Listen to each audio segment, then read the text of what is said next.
नमस्कार साथियों, मैं डॉक्टर राजेश आप सभी का एकलव्य एग्रीकल्चर एकेडमी के ऑफिशियल चैनल पर स्वागत करता हूं। संस्थान के द्वारा आप सभी के लिए एग्रीकल्चर से संबंधित जो भी महत्वपूर्ण सूचनाएं हैं वो आप तक पहुंचाए जाने का प्रयास किया जाता है। एग्रीकल्चर की दुनिया में भी काफ़ी नई नई सूचनाएं, नई नई नीतियाँ, पॉलिसियाँ बनती रहती हैं, आती रहती हैं। उन्हीं के संबंध में आप सभी को अवगत कराने का मेन उद्देश्य होता है। तो आज पुनः बिहार सरकार के द्वारा एक नए कृषि पद का स्थापना किया गया है और उस जो नए कृषि पद का स्थापना किया गया है उसमें जो एग्रीकल्चर के छात्र होंगे उन्हीं के लिए भागीदारी उसमें सुनिश्चित की गई है। इसलिए आप सभी उस संबंध के सूचना को खूब ध्यान से पढ़िएगा, देखिएगा, क्योंकि यदि उसको ध्यान से आप लोग देखे होंगे तो आने वाले समय में आप सभी के लिए काफ़ी यह लाभकारी होगा। मैं पूरी उम्मीद है वर्ष 2024 में अभी और बहुत सारे पद यूपी में, बिहार में देखने को मिलेंगे। बस आपकी तैयारी एक सही दिशा में चलती रहनी चाहिए निरंतर रूप से, ताकि जब भी ये विज्ञापन आए, ये पद आए, तो उनमें आप एक बेहतर प्रदर्शन कर सकें। और उस बेहतर प्रदर्शन के लिए आप सभी को अपनी एग्रीकल्चर को और जीएस को, हिंदी को, अगर इन 3 विषय पर ही एक अच्छी स्थिति बनाए रखें तो उन परीक्षाओं में आपको आसानी से सफलता के स्तर तक आप पहुंच पाएंगे। तो अपनी इस बात को ध्यान में रखते हुए और अपने कार्य प्रणाली में इस तरह की स्थिति को बनाए रखिएगा और जो नई नई सूचनाएं हैं उस पर ध्यान बनाए रखिएगा। आप सभी के लिए हमारी संस्थान एकलव्य एग्रीकल्चर एकेडमी के द्वारा इन सब तरह की परीक्षाओं के लिए सदैव बैच आप सभी के लिए उपलब्ध रहते हैं। दूसरा, संस्थान के द्वारा अपने टेलीग्राम चैनल के माध्यम से ये सारी जानकारियों से आप सभी को अपडेट करते रहते हैं। तो आप सभी लोग संस्था के टेलीग्राम चैनल को जरूर ज्वाइन कर लीजिएगा। वहाँ पर आपको बहुत सारी बातें, बहुत सारी जानकारियाँ मिलती रहती हैं। आप हमें यूट्यूब पर भी फॉलो कर सकते हैं, क्योंकि वहाँ पर भी हम ये अपनी जानकारी को शेयर करते रहिए। तो आइए अब हम लोग देखते हैं कि बिहार सरकार के द्वारा पुनः एग्रीकल्चर के छात्रों के लिए किस पद का स्थापना किया गया और उसके सेवा शर्तें क्या है। बिहार सरकार कृषि विभाग अधिसूचना, ठीक है। पटना दिनांक, देखे दिनांक में कोई स्पष्ट नहीं किया गया, लिखा कृषि विभागीय अधिसूचना संख्या 350 दिनांक 11/3/2014 भारत संविधान के अनुच्छेद 309 के परगंतुक के अधीन प्रदत्त शक्तियों का प्रयोग करते हुए बिहार राज्यपाल कृषि समन्वयक संवर्ग भर्ती, प्रोन्नति एवं सेवा शर्त नियमावली 2014 को संशोधन करने हेतु निम्नलिखित नियमावली बनाते हैं। देखिए, मतलब जो बिहार सरकार का जो कृषि सेवा का जो नियमावली पहले बना हुआ था वो उसको संशोधित करने के लिए, ठीक है, और संशोधित करके पद का स्थापना किया नए एक एग्रीकल्चर में पोस्ट का। तो कैसे क्या किया गया है इस बात को बड़ा ध्यान से देखिएगा, क्योंकि इसी के आधार पर चलकर आपके इसमें आपके सिलेबस क्या होंगे, आपके पदोन्नति क्या होंगे, ग्रेड पे क्या होंगे, सारी बातें इसमें स्पष्ट कर दी गई है। इसलिए वीडियो को अंत तक देखिएगा और पूरी बात को आप बहुत सहजता से समझ जाएंगे। देखिए, लिखा है संक्षिप्त नाम, विस्तार और प्रारंभ। लिखा है यह नियमावली पंचायत कृषि प्रसार पर्यवेक्षक संवर्ग भर्ती, प्रोन्नति एवं सेवा शर्त संशोधन नियमावली 2023 कही जाएगी। पंचायत कृषि प्रसार पर्यवेक्षक इस पद को लाए जाने का इसका मतलब इनका मेन उद्देश्य है, ठीक है। इसका विस्तार संपूर्ण बिहार राज्य में होगा। ये जो पद का स्थापना किया जा रहा है इसका प्रभाव पूरे बिहार राज्य में होगा, ठीक है। यह तुरंत प्रवृत्ति में होगी, मतलब इसको तुरंत लागू भी किया जा रहा है। ये जो बनाया गया ये प्रभावी हो रहा है, तुरंत लागू हो जा रहा है, ठीक है। और तुरंत लागू होने का मतलब, इसका मतलब इसके विज्ञापन आएंगे इन पदों के, ठीक है।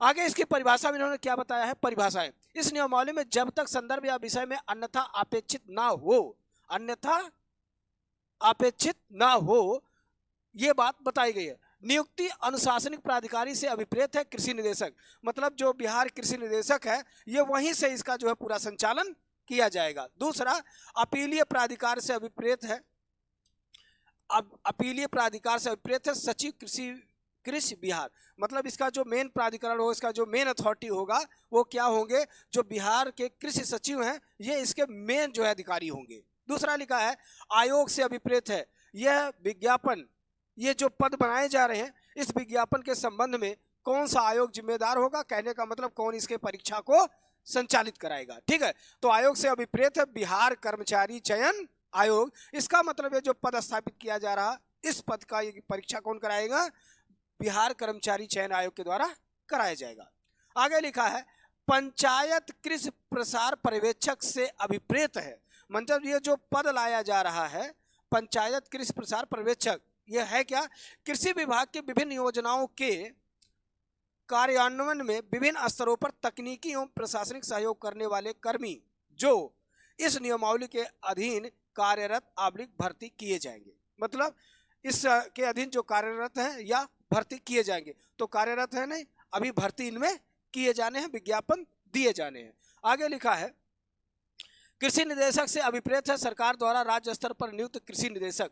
जो कृषि निदेशक होंगे वो राज्य स्तर के होगा, ठीक है, और पूरे बिहार का वो कार्य देखेगा। ठीक है, सरकार से अभिप्रेत है बिहार सरकार, संवर्ग से अभिप्रेत है पंचायत कृषि प्रसार पर्यवेक्षक। कहने का मतलब अगर ये कहा जाए कि वो पद कौन सा है, पोस्ट कौन सा है, तो उस पोस्ट का नाम होगा पंचायत कृषि प्रसार पर्यवेक्षक।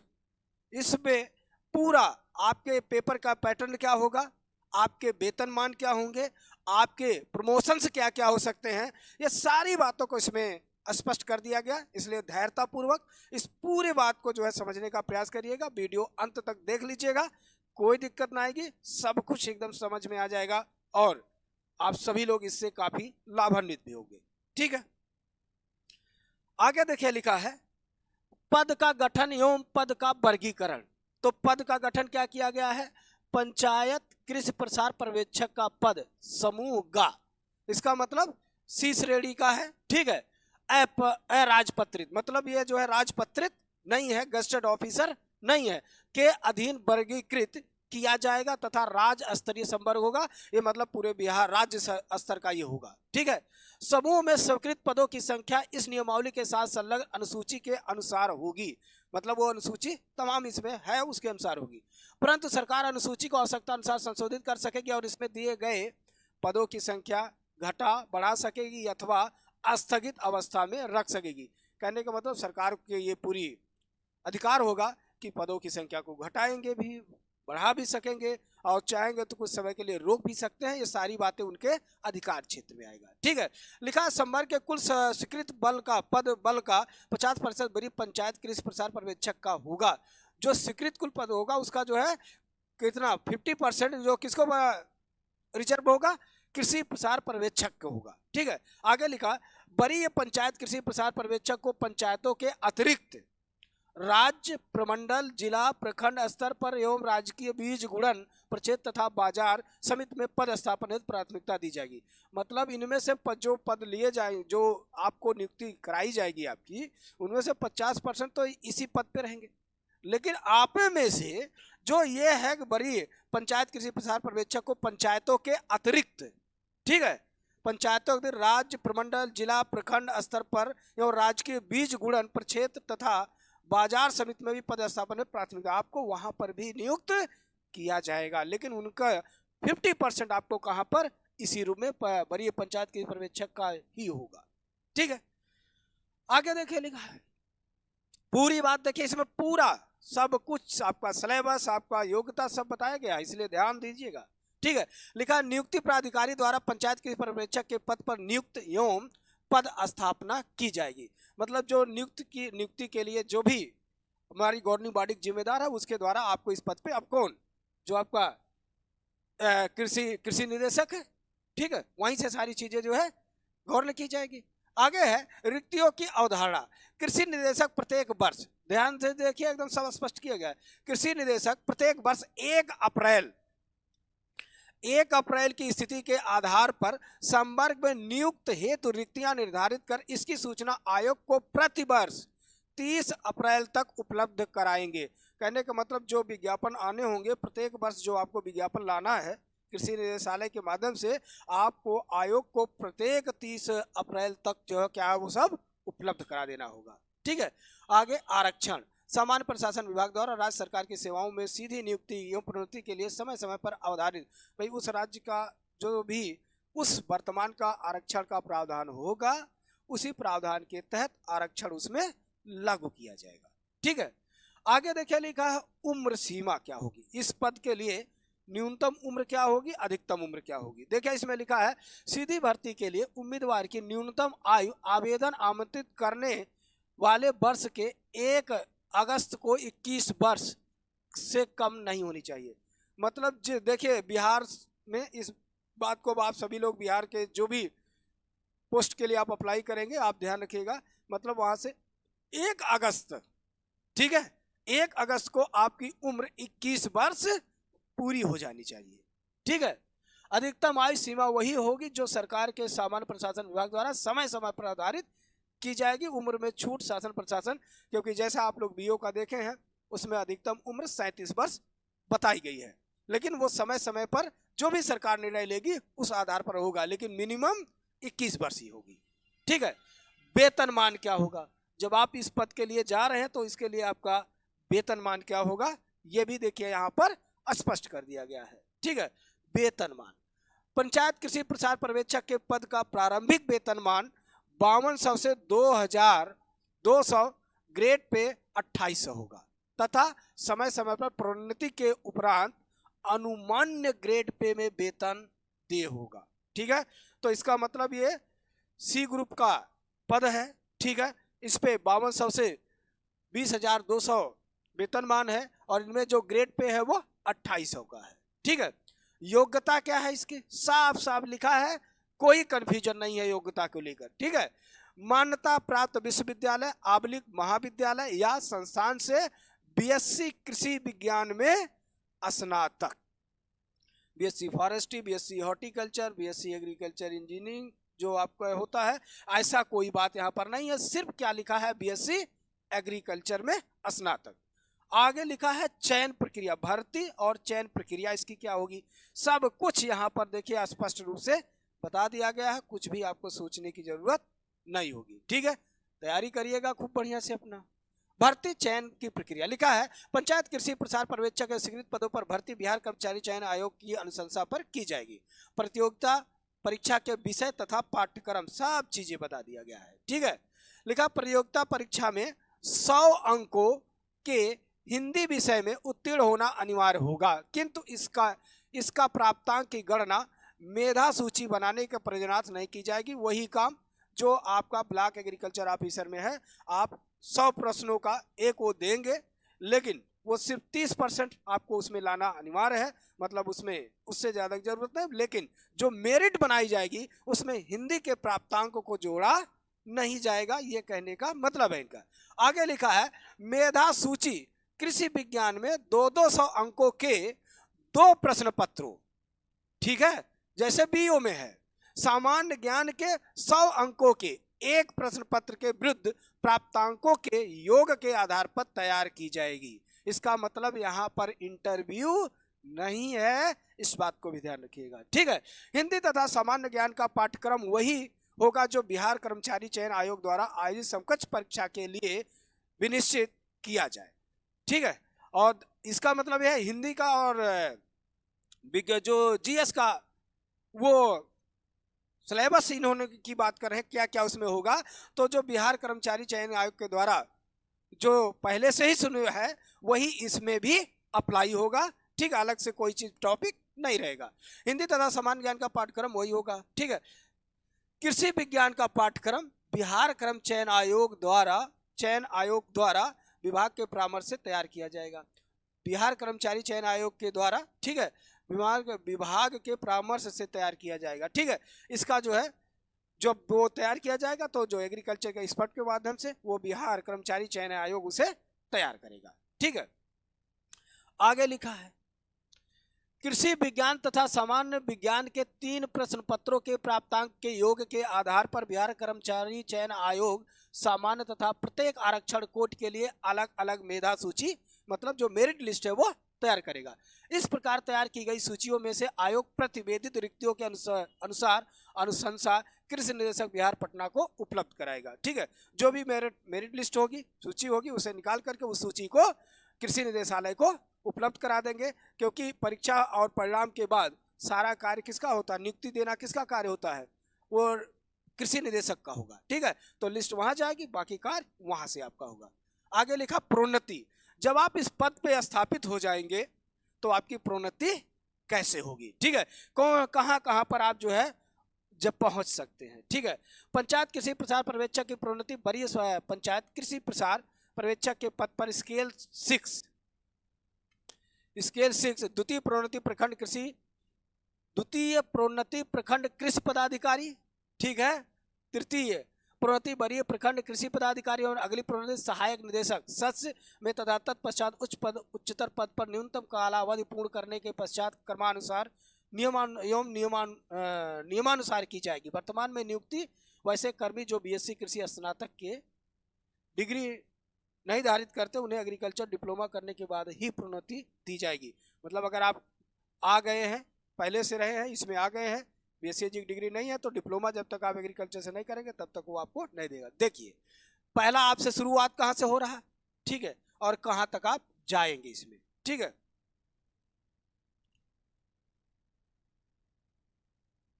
ये देखिए, ठीक है, आपकी शुरुआत कहां से हो रही, पंचायत कृषि प्रसार पर्यवेक्षक, ये आपका पहला पोस्ट है। ठीक है, क्या है, वरीय पंचायत कृषि प्रसार पर्यवेक्षक। ठीक है, इस पद पर कालावधि कितना होगा, 6 वर्ष का होगा। ठीक है, कि जब आप उस पे आ जाएंगे तो उस समय आपका ग्रेड पे क्या होगा, आपका 4200 होगा। ठीक है, इस पे मतलब आपको वहां से नियुक्ति के बाद जो पहला आपका वो आएगा, वरीय पंचायत कृषि प्रसार पर्यवेक्षक के पद पर आपको न्यूनतम कालावधि कितना रहेगा, ठीक है, 6 वर्ष, और वहां तक ग्रेड पे आपका कितना हो जाएगा, वहां तक आपका जो बढ़ा के किया जाएगा बढ़ते बढ़ते 4200। उसके बाद जब द्वितीय में आएंगे, वरीय पंचायत कृषि प्रसार पर्यवेक्षक, आप वही है। ठीक है, द्वितीय प्रखंड कृषि पदाधिकारी के पद पे आ जाएंगे, जो ब्लॉक एग्रीकल्चर ऑफिसर के रूप में है, वहां के उस पे आ जाएंगे आप। ठीक है, और यहाँ पर तो कितना 5 वर्ष, ग्रेड पे कौन सा लगेगा, 4600 लगेगा। जब आप यहाँ पर आ रहे हैं तो कौन सा ग्रेड पे है, 4600 ग्रेड पे है। ठीक है, उसके बाद तृतीय जो प्रमोशन होगा प्रखंड कृषि पदाधिकारी को, तो कहाँ पर आप आएंगे, वरीय प्रखंड कृषि पदाधिकारी के पद पर प्रखंड कृषि पदाधिकारी के नियमावली के अनुसार 5 वर्ष तक अगर आपने सेवा दिया तो यहाँ पर 5 वर्ष का होगा, और ग्रेड पे कितना हो जाएगा, 4800, काफी बढ़ेगा। ठीक है, उसके बाद जो चौथा आपका प्रमोशन होगा, वरीय प्रखंड कृषि पदाधिकारी, चतुर्थ में होंगे सहायक निदेशक सदस्य के पद पर आ जाएंगे। ठीक है, इसके लिए सेवा शर्तें क्या होगी, ठीक है, मतलब कार्यकाल 5 वर्ष पूरा करके कम से कम होना चाहिए। ठीक है, ग्रेड पे कौन सा लग जाएगा, 5400। जैसा कि आज जो डीओ एसडीओ के पद पे आप एसडीओ के पद पे हैं, तो आप देख रहे हैं कि आपका वो 5400 ग्रेड पे चला जाएगा। उसके बाद अंतिम जो है सहायक निदेशक सदस्य, जो इसमें अंतिम प्रमोशन है वो सहायक निदेशक सदस्य है। ठीक है, इसको पंचम में कहा है, सहायक निदेशक सदस्य के पद पर उच्चतर पद पर। ठीक है, सहायक निदेशक सदस्य के नियमावली के अनुसार, जो उसकी नियमावली हो गया उसके अनुसार कितने वर्ष के लिए इस पे काम करना होता है। ठीक है, 5 वर्ष के बाद आपको ये प्रमोशन मिल सकता है। ठीक है, और फिर आपका जा करके ग्रेड पे कौन सा लग जाएगा, 6600 लग जाएगा। मतलब अधिकतम हमारा जो ग्रेड पे इस पद से हम अधिकतम प्रमोशन पा सकते हैं वो यहाँ तक जा सकते हैं, सहायक निदेशक तक जा सकते हैं, और जो इस पे जो अधिकतम ग्रेड पे लग सकता है वो 6600 लग सकता है। और ये बहुत बड़ी लंबी यात्रा है। ठीक है, ये यहाँ पर हम लोग समझने में हम लोग को आसान लग रहा है, लेकिन ये यात्रा लंबी है। ठीक है, और भगवान करे बहुत आप सभी लोग इस पे पदों पर स्थापित हों और जाकर अपने जीवन को सुखमय बनाएं। आगे देखिए एक चीज और, ये सारी बातों को बड़े ध्यान से देखिएगा क्योंकि ये चीजें आपके लिए बड़ी महत्व रखती हैं। ठीक है, आगे लिखा प्रवीक्षा, नियुक्ति होने वाले प्रत्येक कर्मी पद ग्रहण की तिथि से 2 वर्षों की अवधि के लिए प्रवीक्षाधीन होंगे। देखिए किसी भी सरकारी पद पर जब आते हैं तो नियुक्ति से लेकर के 2 वर्ष के बीच में तक आप टेम्परेरी रहते हैं, अस्थायी नहीं होता आपका पद।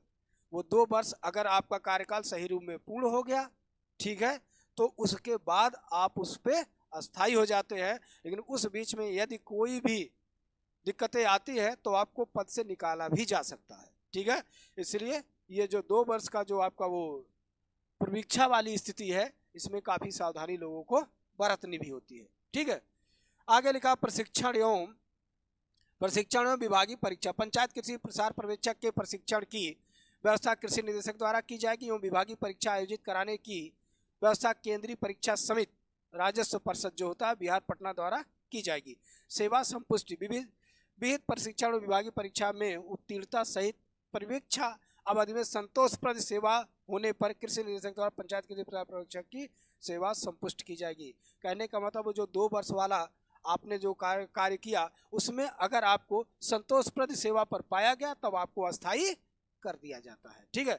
अनुशासनिक कार्रवाई क्या होगा, अगर कोई गलत कर रहा है तो उसमें क्या होगा। इस संवर्ग के कर्मी बिहार सरकारी सेवक वर्गीकरण नियंत्रण एवं अपील नियमावली 2005 समय समय पर अथवा संशोधित के अधीन शासित होंगे।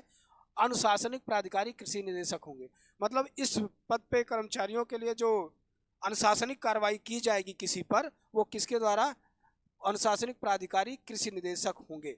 मतलब कृषि निदेशालय से ही सारी जो है चीजें आपकी गवर्न होगी। अपीली प्राधिकारी सचिव कृषि होंगे, जो उनके निदेशक के बाद भी जो सब उससे बड़े जो सबसे सर्व प्रमुख एग्रीकल्चर के अधिकारी होंगे राज्य के, वो कौन होंगे, सचिव कृषि होंगे। प्रक्रिया इस नियमावली के नियमों के निर्वाचन के लिए विभिन्न समकक्ष होने से आवश्यकता अनुसार समान प्रशासन के द्वारा तमाम इसमें बातें बाकी लिखी गई है। ठीक है। और इस सब चीजों को आपको जानना होगा। ठीक है। एक बार यह जो पीडीएफ है यह संस्था के टेलीग्राम चैनल पर डाल दिया जा रहा है। आप वहां से इस पीडीएफ को निकाल करके इसे पूरा पढ़ लीजिएगा, क्योंकि यदि आप इसे पूरा पढ़ लेंगे तो आपको चीजें आसानी से और समझ में आ जाएगी। बाकी आप सभी को, किसी भी परीक्षार्थी को किसी भी तरह की कुछ समझने में दिक्कत हो रही है तो आप संस्थान के मोबाइल नंबर 94 15 25 25 72 पर आप संपर्क करके जानकारी प्राप्त कर सकते हैं। ध्यान रखिएगा, हमारी संस्था एकलव्य एग्रीकल्चर एकेडमी के द्वारा आप सभी के लिए एग्रीकल्चर से संबंधित वे सभी तैयारियों के लिए कार्य कराए जाते हैं जो एग्रीकल्चर के छात्रों के लिए आवश्यक होता है।